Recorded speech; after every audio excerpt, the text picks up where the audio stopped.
um antigo reino, envolto em névoas e lendas. Falava-se de uma profecia transmitida de geração em geração em sussurros, a profecia do Corvo Branco. Este reino, conhecido como Eudória, era governado pelo rei Arion, um homem sábio mas preocupado com o destino de seu povo. A profecia dizia que quando um corvo branco, uma criatura nunca antes vista, aparecesse nos céus de Eudória, viria com ele um período de mudanças inimagináveis. Alguns acreditavam que traria paz e prosperidade, enquanto outros temiam que anunciasse tempos de guerra e destruição. Um dia, enquanto o sol se punha atrás das montanhas, o céu se iluminou com um brilho incomum. Os habitantes de Eudória levantaram o olhar e viram uma ave majestosa, de plumagem branca pura, voando em direção ao castelo do rei. Era o Corvo Branco. O rei Arion, alertado por seus conselheiros, saiu ao balcão para observar a ave. O Corvo Branco pousou no parapeito, olhando-o diretamente com olhos que pareciam conter o conhecimento de 1000 anos. Naquele momento, o corvo falou com uma voz que ressoou em cada canto do reino. Arion, rei de Eudória, escute bem. A paz que tanto deseja está em suas mãos, mas apenas se conseguir unir seu povo sob um único coração.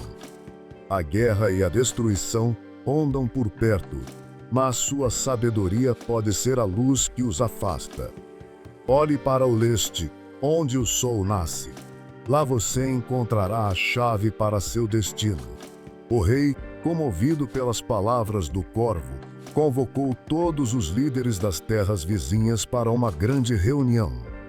Durante dias, discutiram, negociaram e finalmente concordaram em formar uma aliança baseada na paz e no respeito mútuo. O Corvo Branco, que havia permanecido no castelo, desapareceu tão misteriosamente quanto havia chegado, deixando apenas uma pena branca como prova de sua existência.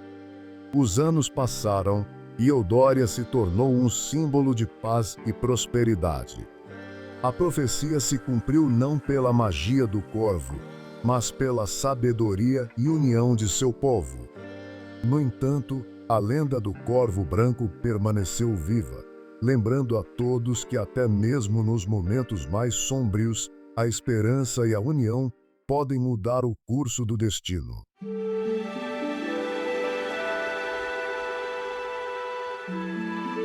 Em uma pequena vila ao pé de montanhas verdejantes, vivia um menino chamado Martim, conhecido por todos como menino que sonhava em voar. Desde muito pequeno, Martim se maravilhava com o voo das aves e passava horas observando sua graça e liberdade no céu. No entanto, seu sonho parecia impossível e asas não eram algo que os humanos possuíam. Um dia, enquanto Martim estava em seu lugar favorito, uma clareira na floresta onde as aves se reuniam, um grande corvo preto pousou diante dele. Esse não era um corvo comum, seus olhos brilhavam com uma sabedoria antiga e parecia entender palavras humanas. Martim, sem medo, disse ao corvo: "Queria poder voar como você, sentir o vento no meu rosto e ver o mundo lá de cima." O corvo, inclinando a cabeça, respondeu com uma voz que parecia o murmúrio do vento: "O desejo de voar não está apenas nas asas, mas no coração. Você está disposto a aprender?" O menino, surpreso de que o corvo falasse, assentiu com entusiasmo. Assim começou uma amizade única. O corvo, que se chamava Corvus, ensinou a Martim sobre aerodinâmica, correntes de ar e a importância da paciência. Todos os dias, Corvus mostrava diferentes formas de voar, como as aves se elevavam com as correntes térmicas, como planavam e como desciam com elegância. Martim, inspirado e determinado, começou a construir suas próprias asas com galhos, tecidos e penas que encontrava na floresta. Com a ajuda de Corvus, aperfeiçoou seu design uma e outra vez, aprendendo com cada erro. Finalmente, Após muitas tentativas, criou um par de asas que, embora rudimentares, pareciam promissoras. Chegou o dia do primeiro voo. Com o coração batendo forte, Martim colocou as asas e, seguindo as instruções de Corvus, correu até a beira da clareira e saltou. Por um momento, o medo o invadiu, mas então sentiu o vento, ouviu as palavras de encorajamento de seu amigo Corvo e, como por mágica, começou a se elevar. Não foi um voo perfeito, houve quedas e momentos de pânico, mas cada vez que Martim voava, fazia um pouco melhor. Com o tempo, seu sonho de voar se tornou realidade, não apenas pelas asas que havia construído, mas pela lição mais valiosa de Corvus, que a verdadeira liberdade e o voo começam na mente e no coração. Desde então, Martim se tornou uma lenda em sua vila, o menino que aprendeu a voar com a ajuda de um corvo sábio. E sempre que uma nova geração olhava para o céu, lembrava-se de que os sonhos, com perseverança e amizade, podem se tornar asas que te levam a lugares inesperados.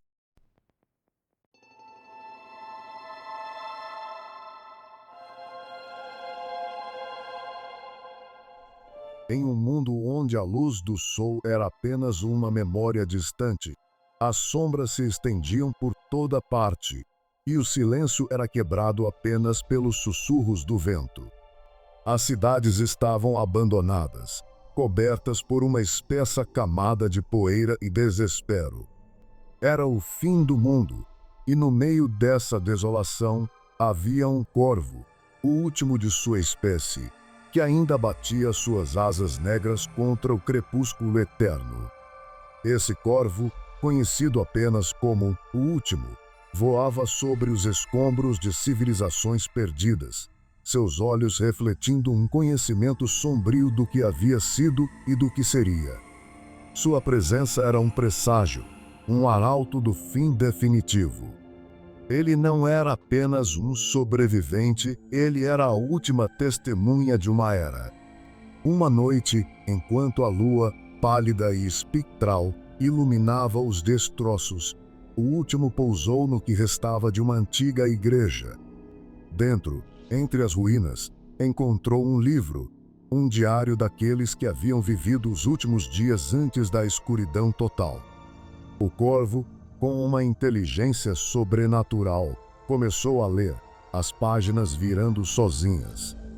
O diário contava histórias de pavor, de como as pessoas, em seu desespero, invocaram forças além do compreensível para adiar o inevitável. Mas, ao invés de salvação, trouxeram uma escuridão ainda maior. A cada página, a sombra do corvo crescia, como se absorvesse a maldade e o medo contidos naquelas palavras. De repente, o ar ao redor do corvo começou a esfriar, e um sussurro, não do vento, mas das almas perdidas, ecoou pela igreja. Ele é o último, o portador do fim. O corvo, agora com os olhos brilhando em vermelho, não era mais apenas um observador, ele se tornara um catalisador do apocalipse. A igreja começou a tremer, as paredes se desfazendo como se o próprio tempo as consumisse. De repente, figuras espectrais emergiram das sombras, formas humanas contorcidas pelo terror e pela dor, arrastando-se em direção ao corvo. Eles não queriam vingança, queriam libertação, mas só encontraram o vazio no olhar do corvo. Com um grito que parecia vir das profundezas do inferno, o último voou para fora da igreja, deixando atrás de si uma trilha de trevas. Cada batida de suas asas espalhava mais escuridão, e onde ele passava, o mundo parecia se desfazer, como se o próprio tecido da realidade não suportasse mais existir. E assim, o último corvo do fim do mundo voou para o horizonte, não mais como um sobrevivente, mas como o arauto de um fim que não poderia ser evitado, trazendo consigo o último suspiro de um mundo que já não existia. E naquele silêncio eterno, apenas o eco de suas asas permaneceu, um lembrete de que o fim, verdadeiramente, havia chegado.